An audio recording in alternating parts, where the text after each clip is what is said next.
And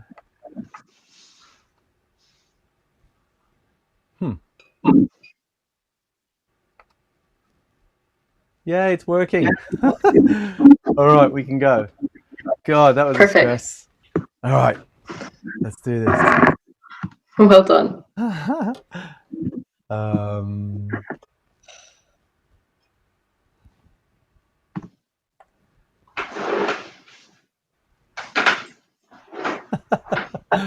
What? Oh, God.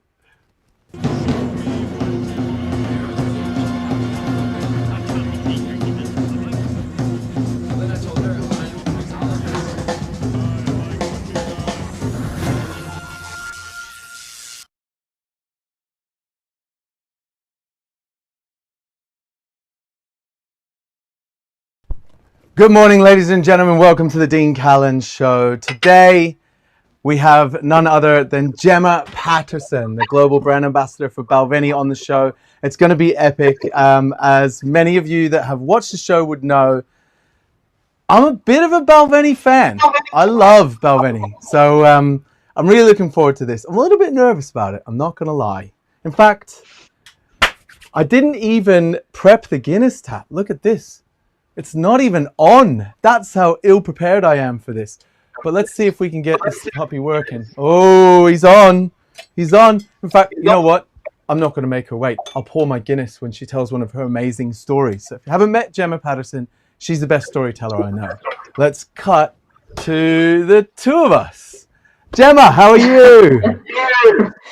Dean, I'm glad you didn't pour your Guinness there, and you can pour it when I'm distracted by trying to tell a story, because it kills me. I haven't had a Guinness in so long. The first lockdown, I actually started to question what was most important to me. Was it whiskey? Was it cocktails? Was it the people in the industry, or was it pints of Guinness? It was the one thing you can't get. You can't get a good Guinness from a can. It needs to be draft. Yeah. Yeah. So, I think it's Westvleteren. Have you ever tried Westvleteren beer? No. Okay, so it's a Belgian beer, super amazing. Everyone loves the number 12, which is kind of like a chocolatey stout thing. But the number 6 that they do, and basically to get this beer, you have to drive to the monastery. The monastery only makes enough beer to keep it open, right? It's proper old school. You have to drive to the monastery. They take your license plate number, and then they don't let you come back for a month, and they give you 1 case of beer. But the number 6 is basically a lager, and when you taste it, you're like, ooh, this is what beer's supposed to taste like. You know what I mean? Like, all others are imitating this lager. And I don't know if it's even called a lager, but honestly, it's magic. It's absolutely magic. You can sometimes get it outside of the actual monastery, but I think those people are kind of doing it dodgy, if that makes sense. It's not as widely available in Scotland as Buckfast. No, or Guinness for that matter, or Balvenie. You know, you could probably get some of the rare Balvenies easier. So, speaking of rare Balvenies, how are you? What's been going on? Anything new in the works? Lots of new things in the works. So we, like the rest of the world, kind of ground to a bit of a halt last year. We had a few product launches, but there was a couple of expressions of Balvenie that we'd hoped to release, or originally planned to release last year, which have been postponed and will be released this year. So there's going to be a lot more new Balvenies on the scene. Ooh. Interesting news from the distillery today, Dean. I don't know if you saw, but Scotland is a whiteout right now. The whole country is covered in a beautiful blanket of snow. It's like wonderful. Like, well, it's actually snowing in London. Surprised to say. It's the last few days I've been driving. I've been driving in the snow. It was the first time I've engaged my 4-wheel drive on my SUV, my family car that I upgraded to from the Mini. Everyone justifying the 4s in London now. But finally justified having a 4-wheel drive. And not only that, I bought a little bike trailer for Axel so that I could cycle him rather than using petrol, cycle him to nursery and back. And we got the trailer, and then a blizzard came in, right? And my wife, Electra, she was like, no, you're not now. You just wait until the snow passes. And I thought to myself, it's got 3 wheels, it'll be fine. 4 wheels. It turns out I'm driving my car, and someone had the exact same trailer in front of me, no baby in the back, and they were riding home, and they slipped up on the ice and stacked it really bad. I had to stop my car and get out and make sure they were okay. And I was just kind of like, good advice there from Electra. She's a smart woman. Yeah, and then the next trip, someone was driving behind me really kind of like in a rush. And I kept speeding a little bit further and faster over the bumps to try to get away from them so that they wouldn't slide into the back of me, if that makes sense. Mm-hmm. And I hit a corner and started turning, and the four-wheel drive engaged, and the front tires were swapping the speeds, like like that. And I just made it round the corner, and this other car slid off the road. So, yeah, London roads are not designed for the ice at all. No. What about you guys? I'm guessing you're staying put. There's an app where you can go on and watch all the gritters in Scotland, and they have like great names. I'm trying to think of like some of the good ones. You've got like Granny Gritter, and they have like they're just all like epic names, and you can see exactly where they are. Someone who created this app had so much fun. But outside right now, it's like let me see. I'm just going to check the temperature live. It's -8. Ooh. But we woke up to being -11 here. I'm in Forres in Speyside, so like about 40 minutes from Inverness.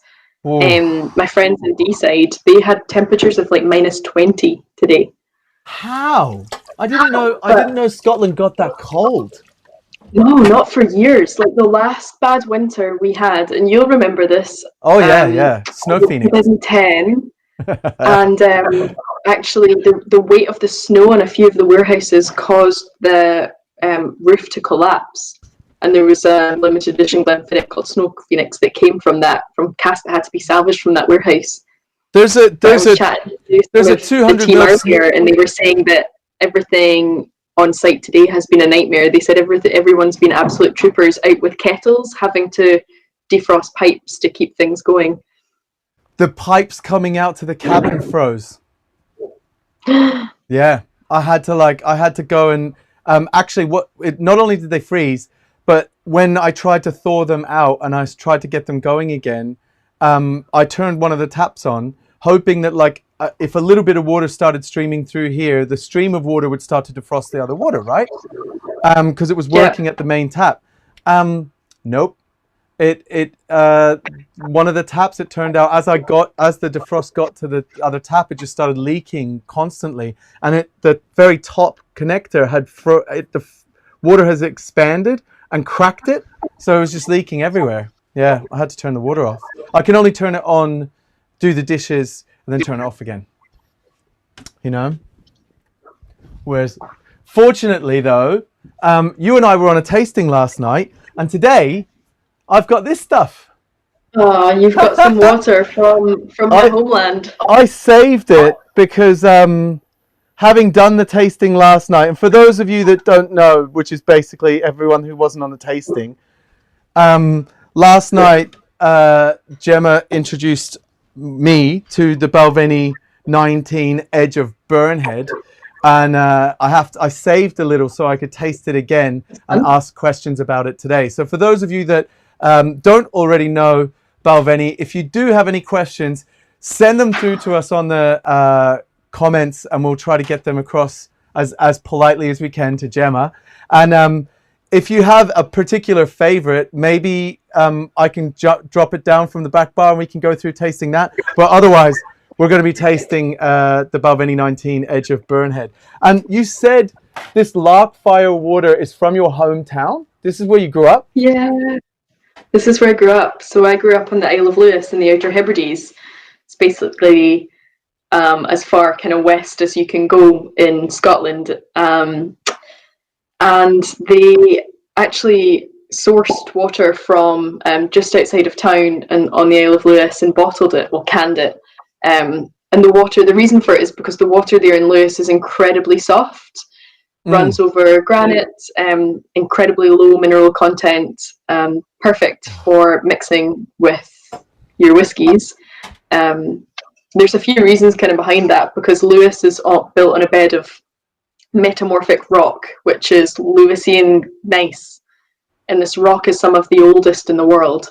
It's the oldest rock in Europe, but some of the oldest rock in the world. Okay. So that is like a big reason why the water is so special there. Incredibly crisp, incredibly pure, fresh spring water. Okay, nice.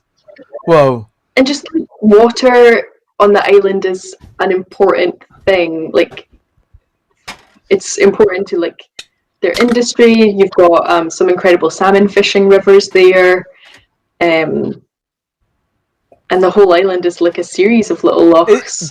So it is actually an island. Yes, it's the largest island in the British Isles. And it's the most west. This is like, if the Pet Shops were writing a song about Scottish islands, it'd be that one. So the village I grew up in, if you go down to the beach there's this incredible beach called Dalmore. It's like pure white sand. If I took a picture of this beach, Dean, and sent it to you, you would think, on a beautiful sunny day, you would think that this was in like Thailand or something. Pure white sand, bottle blue, green sea. If you were to jump in that sea and keep going, the next stop would be Canada. So there's nothing in between. So I guess Ireland's kind of lower down, isn't it? Like Liverpool's way down. Oh my God. You forget about where we actually are in the world sometimes. Yeah. We're really high. And Scotland's even higher than London.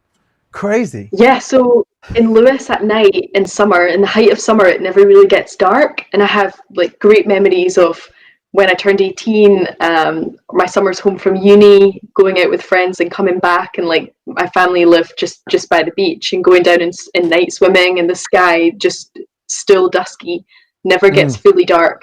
But in winter, I would get up in the morning, get on the bus to go to school, and it'd be dark. I'd come out of school and get on the bus to go home, and it would be dark. So you have very few hours of daylight in the height and deepest, darkest winter. When you're a kid, and it's that bright nights in summer. When you're a kid and it's that dark all the time, what do you do for like playing outside? Is there, do you have like solar powered lights on the fields outside? Or I guess it's too cold, right? Yeah. I think it's just like a long dark winters. Well, look, hang out at each other's houses. I'm gonna ask before we jump into tasting this, right? Have you ever seen Mitch's Minute that we do on the show?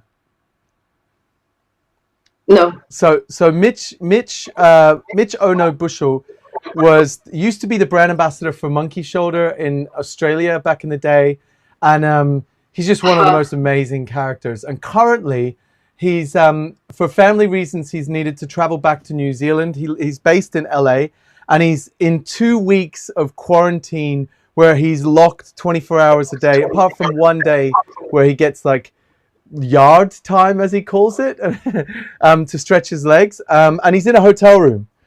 So every week I send him a question asking him, what do you think of this? And would you work in a 5-star hotel, for example? And this week, Mitch has set his own questions because he didn't get to be on the show last week, because myself and Danny Dyer were too terrified of pressing the play video button, because every time we'd done it in the past, we'd had 3 attempts at making the show work, and for some reason works perfectly for everyone else. I'm probably kicking myself in the foot here because it's probably gonna mess up this one time, but whenever Danny Dyer's on and press the button, it doesn't work. So I've got 2 episodes of Mitch's Minute this week. I'm gonna split this up, and then we come back in a minute and we're gonna taste this, and I'm gonna ask you questions. Is that all right? Yes. All right, Mitch's Minute, part 1.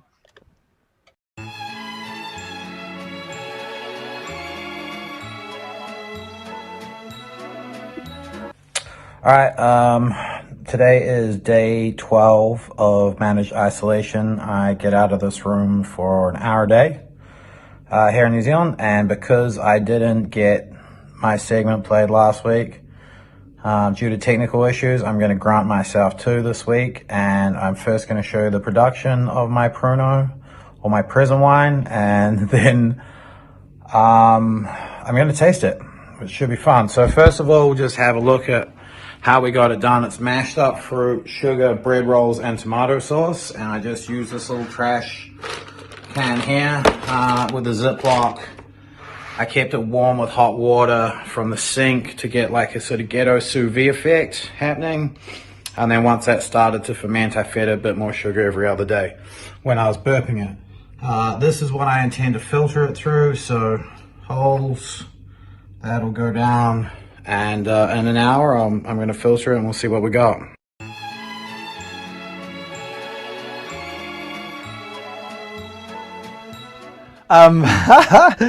So that was Mitch's minute. He's locked in a hotel room, and he's to keep his time ticking over, he's fermenting his own, as he calls it, prison wine from the fruits that he has available to him.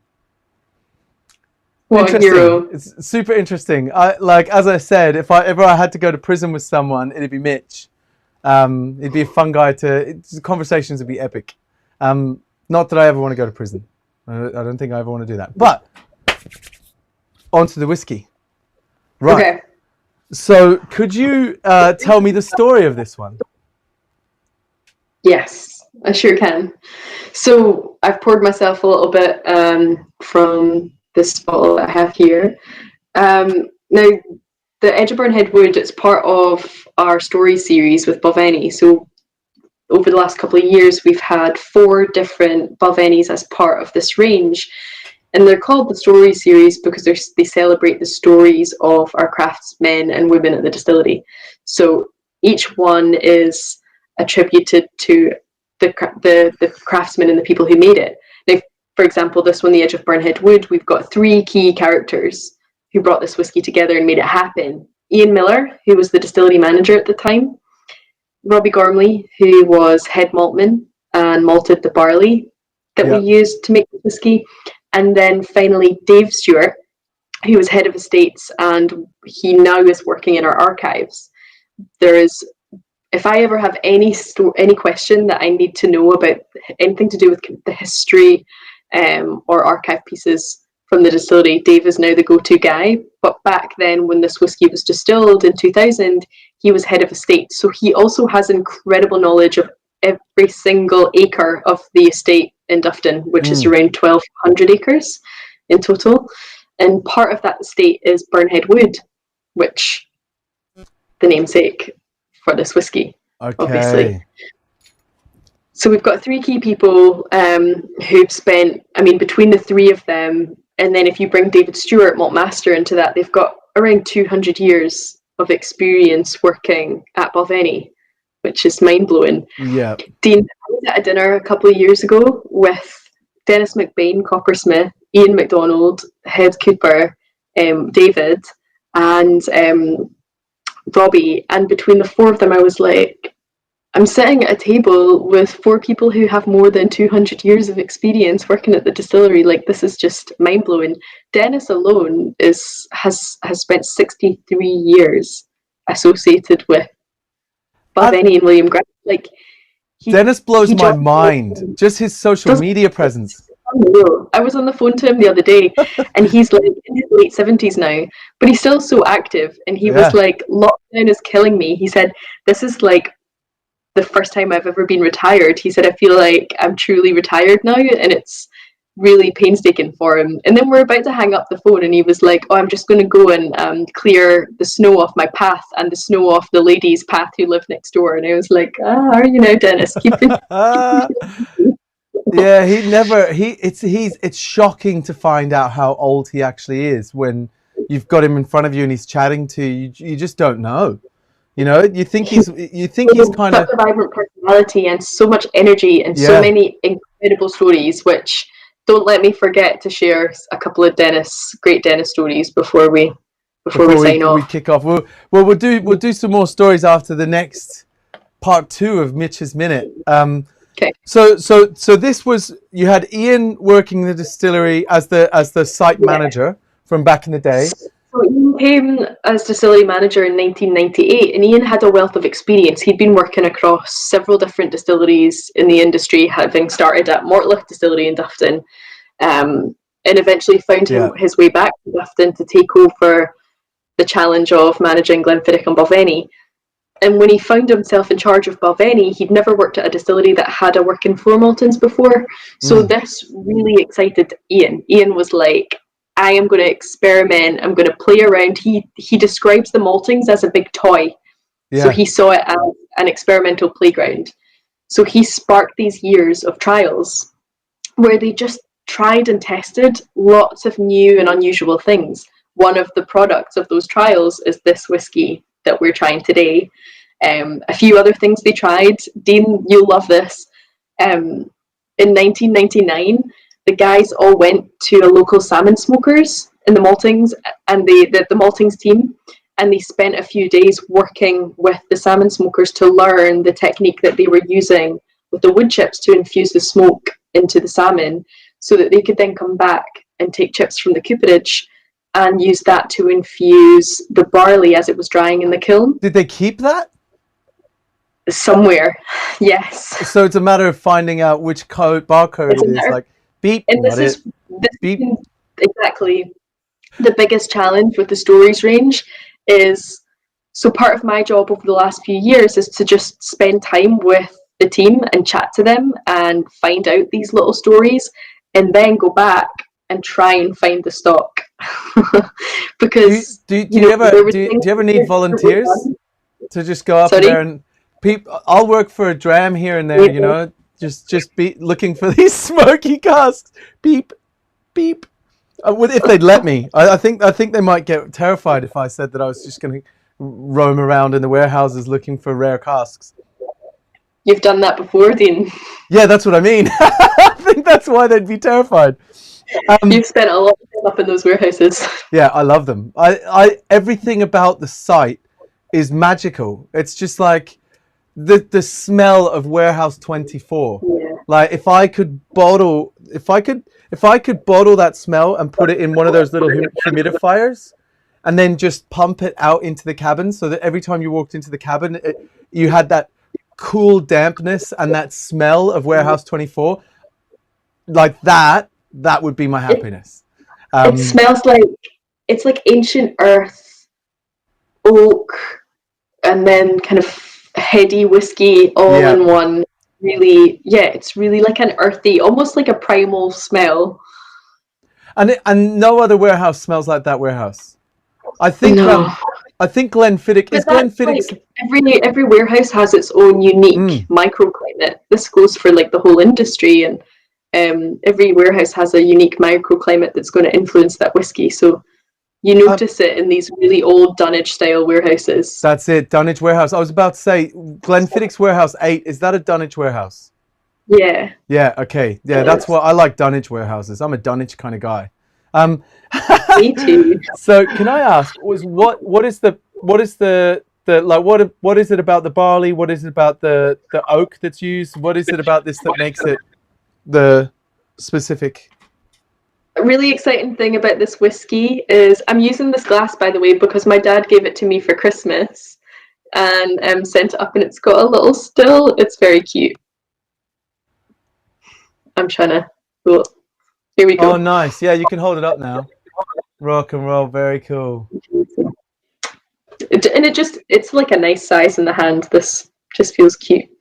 Well, I've got my little tasting glasses. I can fit a lot more of them in the dishwasher, you know. Well, if you're to work your way through every dram behind you of Balvenie, then you would definitely need them. It tastes amazing. So, what percentage is it? It's 48.7 bottled at. Now, okay, where do I start? I guess 48.7, it's 100% American oak. I always talk about this Balvenie being a piece of history from the distillery because we only filled 50 ex-American oak barrels back in when this was distilled in August 2000. And then going further back, the barley that was used to make this whiskey came from a single field on the Balvenie estate. and that field Okay. is called the Berry Lies. Very And cool. you'll be able to picture it in your head, Dean. So if you're standing on the malting, so this is the Balvenie maltings behind me. If you're standing on the other side of the maltings and you're looking up towards the tree line, that tree Yep. line is Burnhead Wood, but in front of the tree line is a field called the Berry Lies, and that's where we harvested the barley Is from. that like so up from the pond, but before you get to Yeah. where the archives used to be? Mm-hmm. Is that right? No, actually. The So other if you're side. looking, if you're back at the back of the maltings and you're looking out, so for everyone watching at home, if you've been to the distillery, if you're looking like across the main road and then up the hill, so towards where like Torrin is, and then you've got the main Oh. road, and So then you have so over the pine trees and fields onto of that cows hill. and sheep, and even further up, yeah, it's where the water source is. It's where the Okay. Rubby Doo is. And I know what you're talking yeah, about now. Yeah, got it. I Yes. was thinking, if you're standing against the maltings and you've got like the little thing that goes up to where the steeps are, I was thinking of Yes. that little tiny plot just there. It's like kind of a showpiece rather where the ducks hang out. Um, Yeah. no, okay, so across Yeah. the street No, and further that up. whole hill right before the tree line. Yeah. Very cool. Which, if any of you are spending time in Dufton, and once we can kind of travel and move around again, you are up there. I would totally recommend taking a walk. You can walk up that hillside, and you can walk all the way over to Aberlour. If you just kind of keep going over a little forestry track, and it's so stunning. Yeah, totally. Where the festival is. Yeah, just further Awesome. up. So from where the festival is, if you're further up where the tree line is, in front of the tree line you've got some heather, and then before that you've got various fields, and you have the Berry Lies. Yeah, Gavin nice. wishes, shout out to Gemma, I think she knows my work for the Balvenie too. Of course, Gavin's based in Germany. Gavin's done great work for many years. He's been supporting the show. He's been really good. Oh, I've only got the Yeah. tiniest little drop left. So this to me, Okay. it's kind of like it's got that distillery character, and I think I get the feeling that it's got like almost a creamy version of the cereal note of the malt coming all the way through, despite the age, if that makes sense.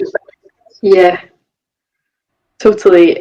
You've still got that honey, malty, cereal, biscuity character with this, but then it's also quite herbaceous. Mm. It's quite green and floral, citrusy. I get quite a lot of like lemon. It's almost like a lemon drop, a very sweet lemon, citrusy note. Yeah. I'm gonna have a wee sip and then I'll add some water. It's epic. It's so nice. Mm. Okay, well, so if I wanted to buy that, how much does it cost for a bottle? And can you just buy it in the UK? Is there plenty of stock, or is it on an There allocation? will be more bottled this year, so it's a staggered release. We bottled 50% of the stock last year.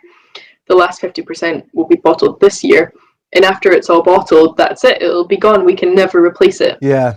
This was a trial that happened once, and we never repeated it, unfortunately. It's like the days of it's a dark limited barley, edition. right? Exactly, it's the same as the Day of Dark Barley, which but Dark Barley there was twice the volume, because that was 100 casks filled in Okay. 1992. And dark barley's gone. This was only 50. The last of the Dark Barley is bottled this year. That was staggered over 3 years. Oh, okay, awesome. Because Maybe I more. bought Electra bought me a bottle. Mhm. I got a bottle. You gave me a bottle. You gave me some when it very first After come our out. bartender chat, Yeah, and then we should talk about. We should have a little bit of a chat. I want to ask you some questions, because we've worked ooh, together quite a bit over the last few years, and then obviously last year we never got to do our trip, and oh we my kind of God, got into a bit of a rhythm of having 2 years in which, guys, for everyone watching at home, Dean has basically, side by side with myself, the two of us have led a global bartender trip where we've taken a team of incredible bartenders from around the world to Balvenie to spend a few days, and we have every year we've had an epic agenda, and Dean has ran everything kind of drinks. And the last year we did it in 2019, Dean actually physically built a bar because we couldn't find the right bar to take up. And Dean was not happy, and you'll all know Dean very well by now. And Dean was not happy with the setup of the bar that we'd had the year before, which was just like a whiskey show, impractical agency bar. It was really big. Like, it was a beautiful bar. bar. Oh yeah, we wanted this. We wanted this feeling of handmade, cobbled together, comfortable. Which, like you know what? Bar. Honestly, thank you for having the faith in that, because, you know, I lost faith a little bit right before all the bartenders turned up. The guys from the agency, who are super professional, were like, it kind of looks like a DIY bar. And we were like, yeah, but the story. And they prettied it up and made it look a bit better. And then when the bartenders turned up and there was like, you know, a Boulevardier tap and all this like gadgetry going on, and we'd custom built all this stuff, they then fell in love with it, right? So if it wasn't for the bartenders falling in love with it, it wouldn't. I've still got it. It's still in pieces. It was meant to. I've been keeping it in storage, ready for the next time we get to roll out, and we'll upgrade it because I've got some new things. But that bartender trip, is it a possibility again this year? Yeah, I mean, I'm hoping we can do it in November. Okay. So normally we have it around sort of April, May time, right? But yeah, I don't have faith that we'll be able to travel by then. But hopefully by November we can bring people together to the distillery. And I think like when we eventually can go back there and get everyone together again, it's going to be incredible. I think we'll just really appreciate it and know the value of it, because before, you know, there's so many brand trips and there's so many things happening, and I was on the road about 60% of my time and spending a lot of time with large groups of people. But now, like, to think about hosting something like that, I think whenever we do, it's going to be so much more special and have so much more significance when we can get together like that. Yeah. And the thing that I love about the trip is that we meet new people, we share ideas, we learn so much together. And a lot of the crew we've kept in touch with. So Lewis, who was on the trip last time, he was in our tasting last night, actually. Yeah. I saw Will and Fernando were just hanging out in LA. It's been a wonderful thing to kind of see people keep in touch and keep connected and go visit each other's bar. The WhatsApp group's still going, and you see them catch up with each other when they're in each other's markets. Yeah. That's quite cool. I love that. I also love last year, the last time we did it, we had Russell Burgess there, which was epic. Russell was such an incredible addition to the group. Like, he just fitted in with everyone so well, and Russell brought amazing energy. He's honestly one of the best hosts. So for those of you that have not been on a trip with me, I have a kind of a rule of just being up as early as I possibly can to try to catch the first people getting up and make sure that they're on the bus in the morning, for example.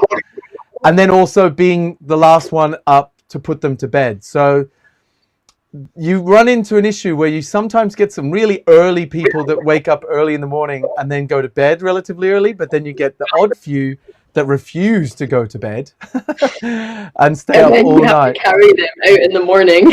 Yep, physically carry them to put them on the bus. But you know, the good thing is, even if they come in with loads of steam on the first couple of nights, they mellow out and they all become one kind of succinct group on the last night. And that's one of my favorite things, seeing everyone kind of get into a rhythm together on that last night.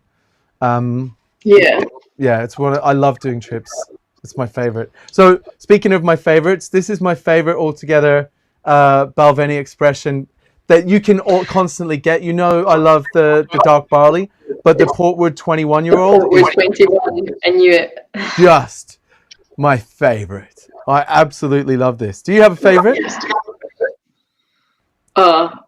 Dean, I want to say like it's the Doublewood 12 or the Caribbean cask. I mean, I love the Doublewood. It's one that I could drink regularly. I could happily sip a wee Drama double wood every day, but the portwood, like, I've never appreciated it so much either as in this last year, because I've had so little of it at home.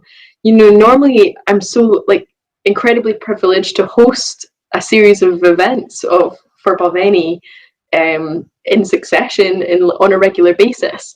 So often I would have the portwood in front of me when I'm hosting a tasting to nose Yep.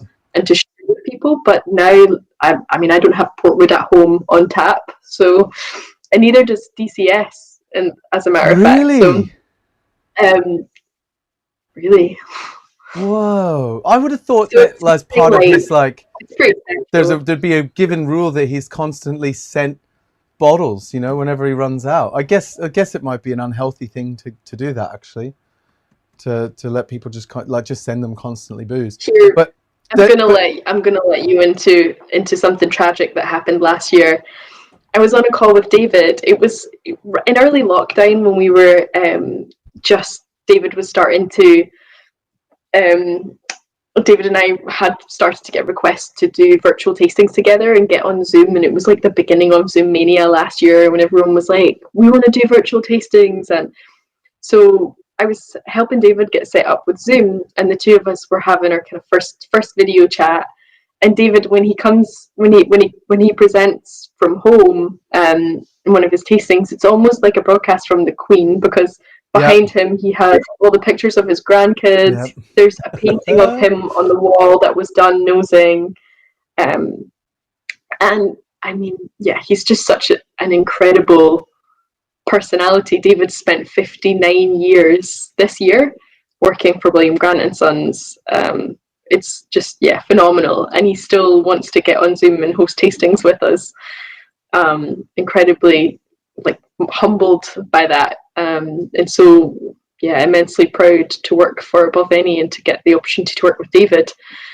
But he told me on this first Zoom tasting that we had together, he was like, Gemma, I've got some bad news. I actually ran out of Balvenie, and I had to go on to Master of Malt and order some Balvenie. And I was like, Whoa. The Balvenie Malt Master went on to Master of Malt to order Balvenie, because he was like, all the bottles I have at home are so rare and special, like, I can't open them. So after that, I sent David a case with like the portwood and all of the mixed versions of Balvenie. But I was like, oh no, I can't believe it. I guess you don't think, and he's such a sweet guy. He's not going to be like, hey, send me some booze, you know? No, and David wouldn't dream of going and expensing Balvenie and paying for it on the company card for him to drink at home, because he's like, well, if the Coopers can't do that, if the Stillman can't do that, the Maltman can't do that, we all work together to create this whiskey. So he doesn't, I mean, you know yourself, he is incredibly humble, he's incredibly modest, and he would never ever do that. So yeah, the guys at the distillery are a different breed altogether, aren't they? Really, there's a very I learned when I went up there not to. I thought it was cool to like bring a bottle and give a gift to each person that I was kind of working in like close proximity with when I was working at the distillery. But the first person I tried, I think it was Robbie, might have been the first person that I was like, here, man, like, have a bottle on me. He was like, nope, I'm not taking it. You know, like, if you give me a bottle, then you have to give everyone a bottle. And if you're giving everyone in the whole distillery a bottle, you've got to let like the distillery managers know and stuff. If you're giving me something, then, you know, we're all one thing. And I was like, oh, okay, all right. I'll hold back. I held back on it, and it was. I guess it's different to when you're dealing with bartenders. They're not part of the company as such. You know what I mean? So it's kind of like gifting them makes sense. But within the company, there was a different kind of rule. So yeah, I learned that day one from Robbie. To take things a bit more seriously. That's definitely in keeping with Robbie's character, I'd say. Like, we should talk a little bit about Robbie, because he was integral in making the Edge of Burnhead Wood and malting the barley. And I just got to the first part of my story and then completely digressed. But yeah, sorry. The barley was harvested from this single field called the Berry Lies. Robbie actually malted it, but then Dave, who was head of estates, in comes him, because he went up onto the hill onto the heather fields, which are right in front of the edge of right on the edge of Burnhead Wood. And he harvested a whole batch of spring heather, brought it back down the hill, handed it over to Robbie, who used that very same heather to dry the barley in the kiln that went on to make this whiskey. So the heather went into the kiln? The heather went into the kiln, and I just realised I forgot to mention this in the tasting. Never got around to mention this in the tasting last night. I get so caught up in stories, Dean. But Robbie packed layers of heather, layers of damp heather with the coals in the kiln. So it went in the anthracite side. So you've got the here, and you have the malt drying on this level, and then below in the furnace here, you have like a massive kiln, basically, which was packed full of coal heather in layers, until Robbie packed it until he saw plumes of blue-grey smoke coming up through the pagoda. So all of that smoke generated by the heather passed through the malt as it was drying, and we have that influence within this whiskey. So that makes it super the heather unique. child. That's where all that like, well, this isn't it, but that floral note that I was getting, and there was a sweetness to it, it was kind of a cereal note, but it was almost like creamier than normal cereal note, if that makes sense, which you wouldn't expect to have held strong for 19 years. But can I ask a question that might seem really geeky? Please. So, was it not when Ian Miller got to play around with the kiln for the first time, right? The steeps and floor malting. Did he not introduce the combination of an anthracite fire and on the side of that the peat fire, rather than having them both combined? He did, yeah. So was that in place when the heather was put in place, or was that after? Not yet. That was before. So this trial happened before. If you talk to Ian about this whiskey, he calls it double century whiskey, because another cool detail about this whiskey is the barley was harvested in 1999 and then malted in 2000. So it lay resting over that course of the millennium up in the malt loft until they distilled it the following year. It was August the following year.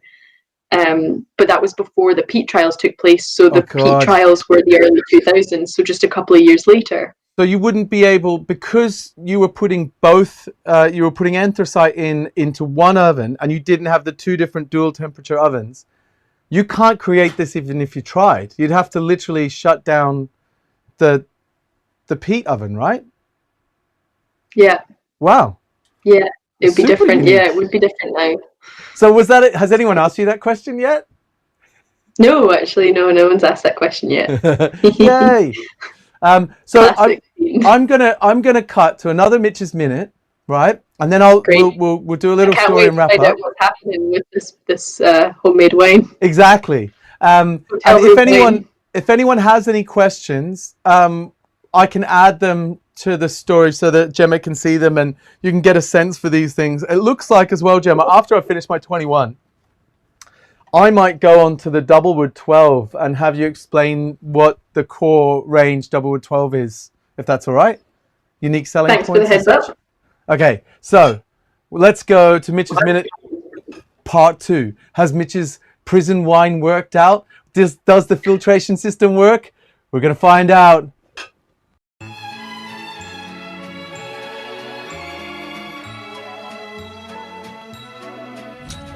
So I went out for my yard time, and cute as my little filtration system looked, it was completely ineffective.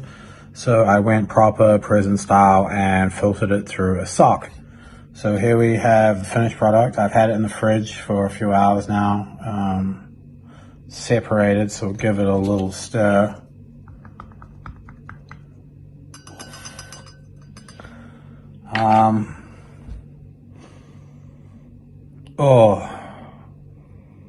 It smells like my socks the year at Tails that I didn't have a hotel room and slept in them for like 3 or 4 days. Oh yeah, it's aggressively unpleasant.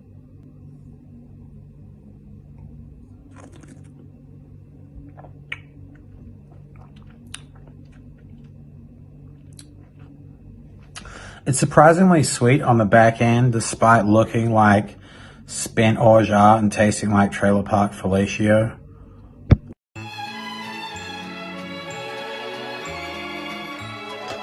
Right, so that's the first time I've had anyone use the tasting note Trailer Park Fellatio on the show. Is that something you've come across before yourself? Is that like some personal experience from Mitch that he's thrown in there? Look, Mitch is a very adventurous guy, okay? I don't know, I can't comment, but I wouldn't put it past him, okay? God knows. Okay, so like is aggressively unpleasant, and then still like taking a sip. You know what's really funny? Oh no, I do have it. Okay, so Gavin is saying. So I was saying that the 12-year-old, the Doublewood 12-year-old, is like the dram that I think everyone should know about. Gavin is saying we should talk about the 14-year-old because that is like a crowd pleaser for sure. One of my favorite things about having like amassed some Balvenie, obviously, you can see there's an empty patch up here. There's a point where at a whiskey bottle where I won't, if whiskey goes under a certain point, like halfway in my bottle, and I don't have argon gas to displace the air, then I just consume it, right? It's gone. So all the 1509s and all the kind of super rare stuff, all gone in the last couple of months of lockdown. But one of my favorite things is when someone's like... I think a lot of people at home could relate to that, Dean. Like, I certainly can relate to that because we find ourselves drinking whiskies that we wouldn't normally have drunk. And I will honestly say I have never enjoyed a dram as much as I have this last year. And I think, because we've not been out and... Like, I'm up here in Speyside, and the like home delivery service, etc., from the local area is really niche. So we're like making drinks at home. We're experimenting with cooking at home this last year. So really, the whiskey collection has taken a fair beating because we've had nights where, we just want to do something special, and have just been like, oh, let's open this bottle. That's what I was doing. I haven't opened my last bottle of Days of Dark Barley because I wasn't sure if I could get another one, and I'm keeping it for Axel's 18th birthday. So that's so nice. 16 years and 16 years 5 or 6 months. I'll hang out there. I've never held on to something that long, but it's gonna. Imagine when Axel turns 18, he is going to be the envy of many whiskey enthusiasts across the world. But I had a single cask Berry Brothers and Rudd 27-year-old Glenlivet heavily peated. It was like a 27-year-old single cask, very heavily peated. I think it was Portwood, like Glenlivet. It was like this really weird mix of things Glenlivet's not famous for doing. And it was a 27-year-old, and I bought it for like €100 or something in 2001. And I held on to it until like, I don't know even when it was. It would have been a good 2003, 2004, 2005. My little brother turns 18 and I opened the bottle. And he was like, I can't even do it. Can't even fake it with one of these. He just drinks it and goes, oh man, what is that? I was like, oh man. And that was it. He didn't get it. So God knows what I'll have to I guess I'll have to nurture Axel's palate until we get there. You will. So what I was going to say, so we got a comment for 12-year-old, and like look how many 12-year-olds I have, right? Like, okay, awesome. Yeah. So for me, Doublewood 12 is the kind of straightforward. That is when you say Balvenie, I think that is what people think of. Other than that, it'd be the Caribbean cask 14, right? Yeah.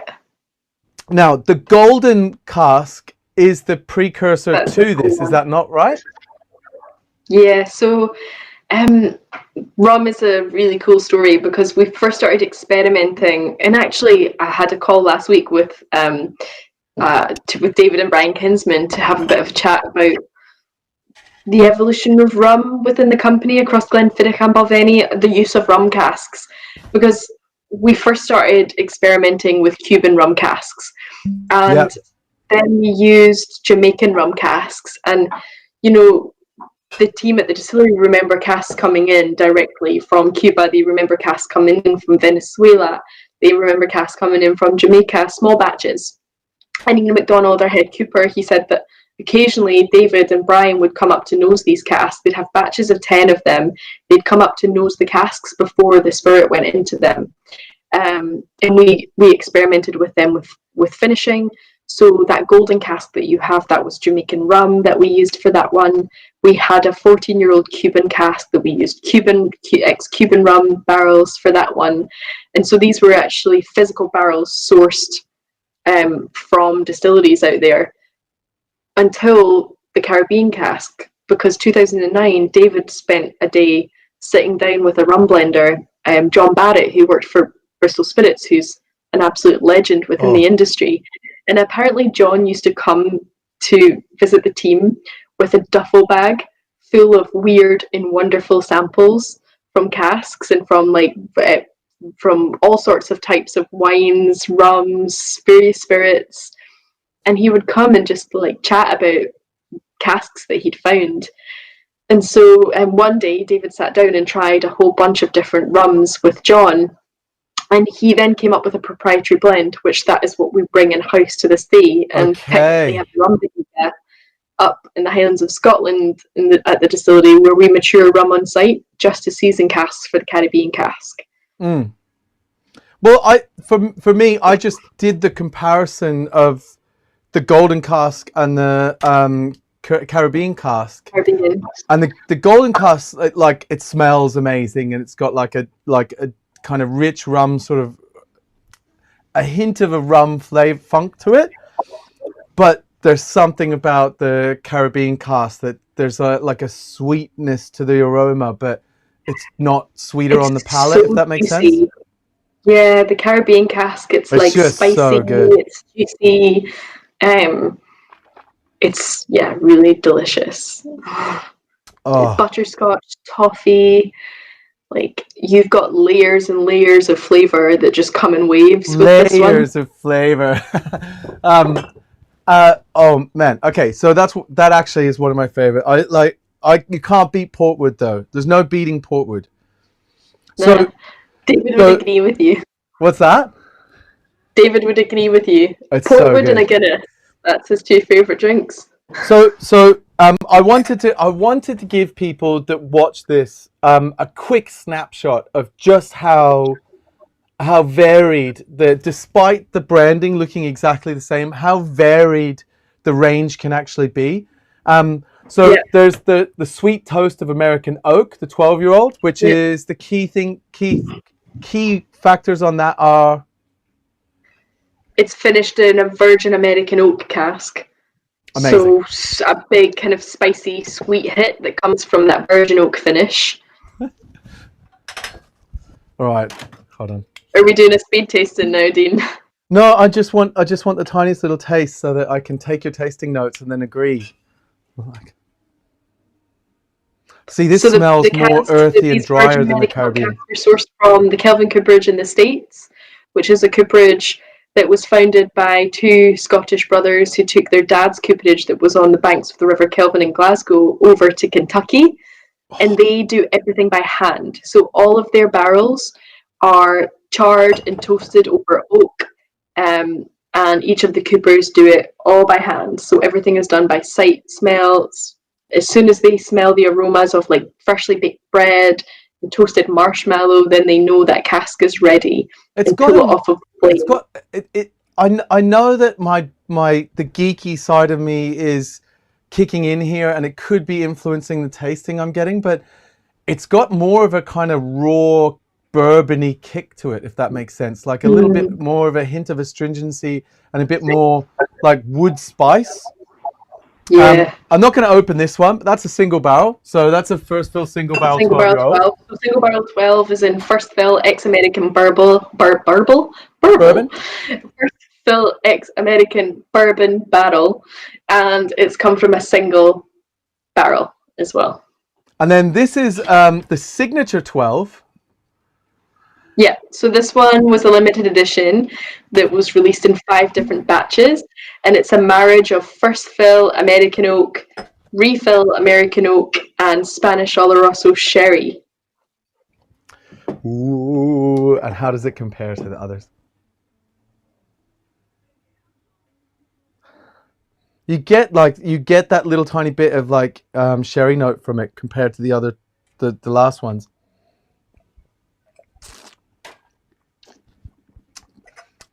It's very different, but much more fruity on the palate. Yeah, more like balanced, rounded. It's been a while since I've had any of the Signature, but there were small batches, 5 different ones. I forgot how good the Signature was. This is batch number 5, this one. Okay, yeah, that was the final release. Yeah, it's delicious. Delicious whiskey. Lovely, really rounded, balanced. Nothing that's gonna be offensive in that dram. It's well rounded. Right, last but not least, the Doublewood. This is what I got hooked on when I first tasted Balvenie. Like before I ever worked with William Grant, before I ever met David Stewart or had any of the amazing opportunities that working for Monkey Shoulder afforded me, I was in love with the Balvenie because of this. And it was the reason I bought a bottle of Monkey Shoulder. I was working in Australia and Monkey Shoulder hadn't been released, and I bought a bottle of Monkey Shoulder from I think it was like a Scottish malt whiskey store or something, and they posted it all the way to Australia, and I tasted it there. But I had in my mind, in those days they marketed as Glenfiddich, Balvenie, Kinninvie were the 3 malts that went into it, which is not necessarily true anymore. It wouldn't have been 100% true back then because, as I tried to explain to many people, because a distillate came from Balvenie and it was put in a cask and then might be used in a blend, it doesn't make it Balvenie. You know what I mean, right? But I was like, this stuff must be amazing because I was already in love with this. So it's such a great gateway. And as I worked too hard to spend my own money, I started to be able to buy things at duty free that expanded upon my love for this, and eventually ended up with 1509s and ton 1401s and things like that. So it's a beautiful, I guess, like, it's not a gateway. It's like the key that unlocks the door to the Warehouse 24, if that makes sense. Yeah, it does. Let me share with you my story of when I first tried Doublewood. Yeah. So I first tried Doublewood when I was 19, and I worked at the salmon fishing estate on the Isle of Lewis. Like, we already talked about Lewis and the water, and I kind of said, like, oh, there's salmon fishing up there, which is incredible. And I spent my summers from university working on this estate, like, so working in like the housekeeping team. And basically we would have like access to this incredible wine cellar. I mean, these are all incredibly wealthy people who are coming up, and they're spending thousands upon thousands to fish for salmon. Yeah. So the lodge, there's so much history and heritage in the place, and yeah, they have this incredible wine cellar, and then they have everyone who comes. All of the guests who come, they have a bar, they pick what bottles they want in advance, so they will like write ahead and be like, I want a bottle of Balvenie Doublewood, and you put a little tag with their name on it at the bar, and that would be their bottle for when they came back from a day's fishing. They would like pour themselves the dram. So yeah, I spent my summers from uni working there, and I have the most amazing memories because we would just go up the system and fish on our nights off or days off, and like hike right up to, I mean, some of the most beautiful places. I'm going to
Sorry.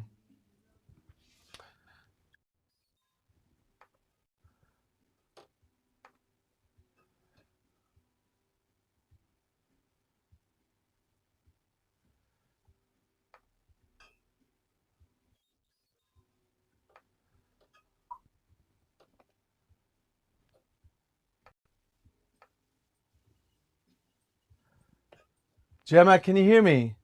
I can hear you. Can you hear me? Yeah, 1 second. Let me just try to fix this. Was it my internet or yours? No, my computer crashed. Okay. Which is really interesting because actually it's been having a meltdown of late, where it keeps not like it keeps having trouble with very simple things. I don't know if you can still hear me. I don't know if anyone can see anything. Let's see. Oh, I think we're maybe live because I think I can hear that Struan's watching us. Well, this is the thing. So it's really funny, but I set up loads of backups to make sure that even if things crashed, we'd still be live. This is like a weird and it wouldn't fail. But it's really funny because my backups. So I've got a hardware streamer. So even if my computer crashes, I'm still live. But I hadn't plugged that in because it's never actually happened. And now I'm trying to adjust this picture, and I can't delete one of the sources. So I'm gonna go to a different image. An ominous black box. Oh my god, it's so crazy. So I'm gonna add you to this one. Oh my god, look at that. Why is it doing this to me? The computer's having a meltdown, so it's deleted all my presets. It's worked so well up until now.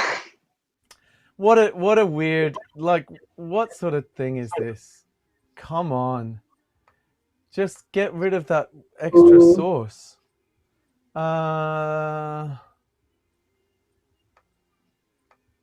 Yeah, okay, we're nearly there. It's like a ghost. Where's this black screen coming from? Who is it? Mystery guest. Guest Gemma 2? Nope. Camera guest Gemma 1? Yeah, there's an extra guest that won't go away. Oh. What a weird turn of events. This is so unfair. Should I leave and try leaving and come back, or will that? I just don't understand how. Let me kick that one off.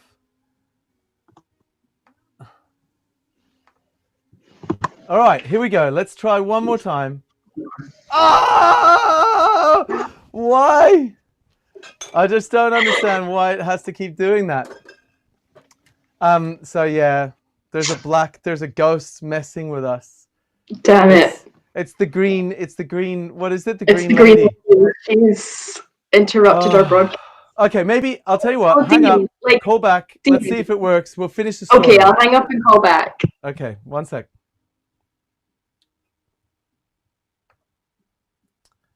Oh my God. All right, now, the idea here, if you're able to see this still, the idea is that Gemma's going to call us back, and I'm going to add her in. Oh, it's still bringing up a black screen. It's so unfair. So unfair. You know, what can you do? But then I reckon what we should do is we should have a final wee toast together with our mystery friend here, and then reschedule, because I would love to go through more of the whiskies you have in your back bar. We'll do another little Balvenie tasting at some point, because we've got lots more stories. I'll share the story of my first double wood next time. So let's have a toast to, well, I'm toasting to my favorite whiskey. Yeah. Because I'm yet to taste a Balvenie. You know, in fairness, I haven't tasted a Monkey Shoulder or a Glenfiddich that I dislike. I've actually, I take that back. I was about to say, there's one Talisker I don't like. But yeah, Balvenie's the one whiskey where I've never tasted a Balvenie I didn't like, which makes it my favorite, you know, until something goes horribly wrong. Oh, Dean, you're my favourite. I doubt will ever happen.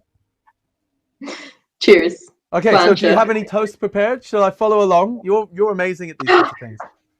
Oh, I have a poem which is quite this is quite fitting Okay. to share right now because it kind of feels like we have the Balvenie ghost, who's a legendary character called the Green Lady, next to us in this black screen. We have a ghost that haunts our floor maltings. Her name's the Green Lady. Robbie Gormley, who we talked about, who malted the barley from this whiskey that I've enjoyed throughout this tasting. Robbie wrote a poem in ode to the Green Lady in honour of her. So, and he read it out at his retirement party, which was about 3 years ago. So I'll recite that poem for you now, with the Green Lady present and looking over my shoulder.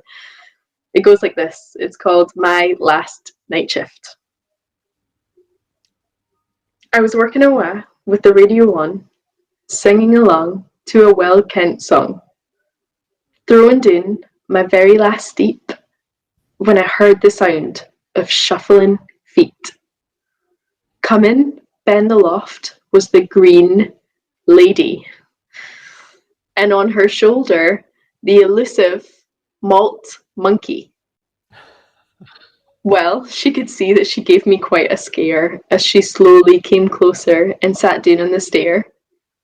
And Monkey fickered about and played with her hair. She started to speak in a voice so low, I had to go turn off the radio.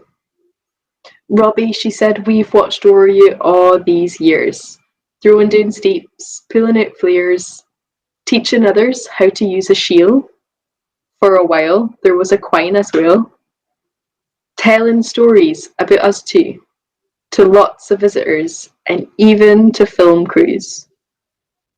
Robbie, it's time for us to disappear, but we'll be back another year.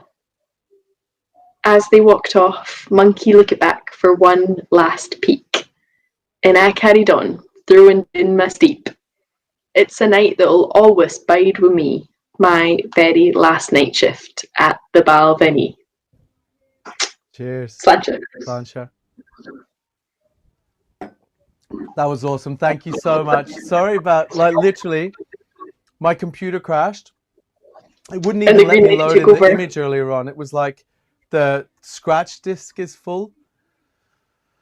I don't know what a scratch disk is. You know, I'll have to do some more study to make sure these sorts of things. Do you know what, Dean? I think we should all be so proud of ourselves, and I'm sure lots of people at home watching as well, because we've all had to learn a lot and get used to this new techie world. So you're doing amazing, and we really appreciate it, and we really appreciate you go into all of this effort to bring us together and have these lovely chats. So thank you. Well done, Dean. It's so funny. Check this out. If I can get this to work.